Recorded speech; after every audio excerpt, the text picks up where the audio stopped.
Olá, estamos de volta discutindo sobre comunicação com os espíritos. E no bloco anterior eu deixei uma questão para Márcia. Márcia, a gente tem um caso em que uma carta psicografada pelo Chico Xavier foi usada num julgamento. Você acha que isso foi um erro da nossa justiça? Quem sou eu para falar que é um erro, né? Quem decidiu se isso deveria ou não fazer parte dos autos do processo deve ter sido a promotoria, que analisou o documento e o juiz aceitou, só que eles não estão qualificados para julgar quanto à veracidade ou não desse documento. Seria tão lamentável quanto absolver ou condenar alguém porque alguém fosse lá testemunho que teve uma visão de Nossa Senhora e que isso foi revelado durante essa visão. Então, eu acho que o campo religioso não deveria se misturar com o campo das leis, porque não há como provar a veracidade desse documento, porque são automatismos inconscientes que projetam o que está no inconsciente do médium. O médium não é alguém incorporado por um espírito de um morto que desce, vamos dizer assim, né? É o inconsciente que aflora e nós vamos mostrar o nosso conhecimento racional, o nosso conhecimento sem o uso da razão. Deixa eu dar um exemplo aqui, por favor, Felipe.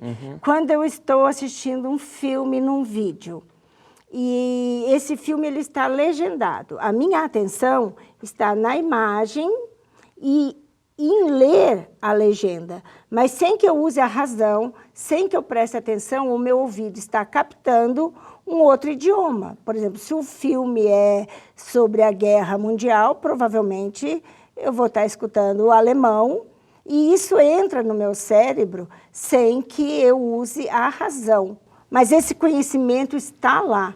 Então, não é certo, mais tarde, eu psicografo em algum momento da minha vida alguma frase em alemão e isso ser levado a sério num julgamento, numa situação tão importante, onde a gente se espera que se faça a justiça. Não estou falando nem condenar, nem absolver, mas senão procurar a justiça. Norberto, você acha também, como a Márcia, que não deveria se misturar a religião nesses casos? A religião é um suporte para a própria humanidade, mas vamos voltar ao aspecto da comunicação ocorrida com Chico Xavier. Chico Xavier não conhecia a vítima, não conhecia ninguém do processo. E como que ele, faço-lhe a pergunta, como que ele consegue escrever exatamente igual? Então eu já lhe dou a resposta.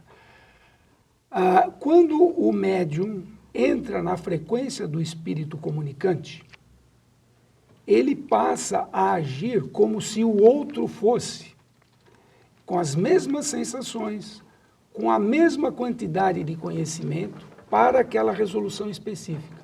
Então, por isso é que ele escreveu da mesma forma que o outro.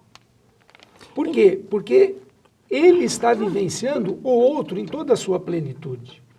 Tá, só que o Chico Xavier, Sim. na crença dele, quero frisar mais uma vez que eu não estou falando da pessoa, da bondade, da caridade, da santidade, eu não estou falando da pessoa. O fato é a comunicação eu estou falando do fato. Sim. O Chico Xavier consegue imitar a letra de uma pessoa? Então, ele, na crença dele, atribui isso à mediunidade. Como que ele consegue imitar a letra se ele nunca viu a escrita? Capta do conhecimento dos vivos. Os vivos que conheciam a letra da pessoa que já morreu e que reconhecem aquilo. Isso. Então, como que essa informação chega na mente do Chico? Esses estão pensando... Por telepatia. Então a telepatia, segundo a parapsicologia, a telepatia só existe entre vivos. A telepatia só existe entre vivos. Isso. Entre vivos e mortos não pode haver telepatia, porque não tem cérebro. Quem que atua no cérebro? Quem que é o ser pensante? A alma. Márcia, vamos por partes. Quem que é o ser pensante? É o físico ou é o espírito? Arroz, feijão, batata pensa como Márcia? Não.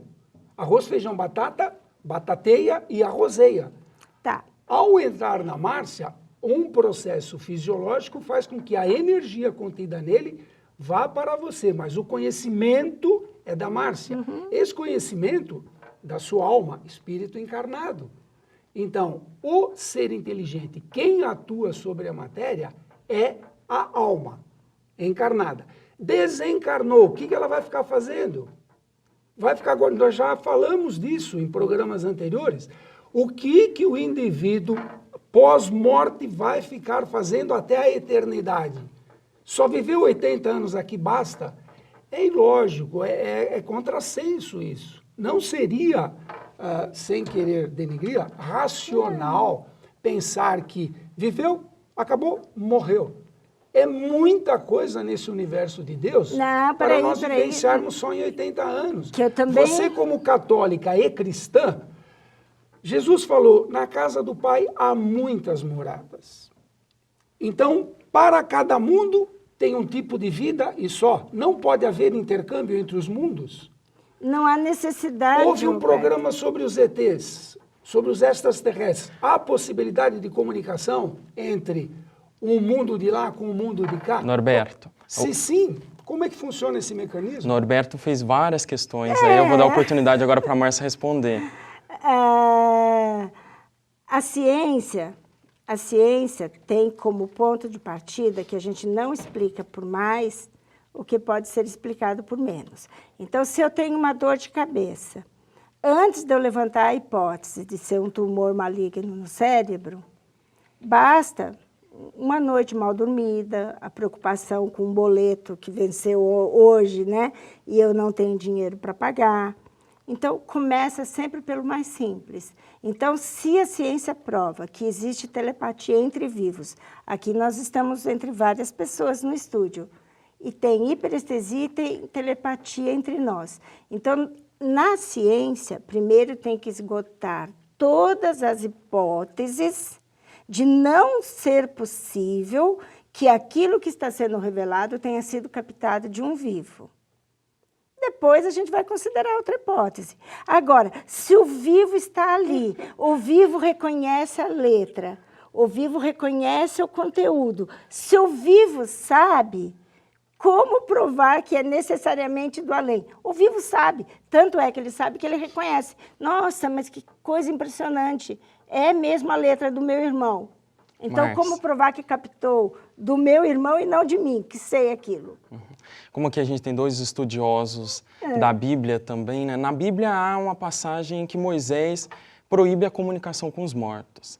Se há essa proibição, significa que há, sim, é possível essas comunicações? Mas eu peço para você responder daqui a pouco. A gente já volta.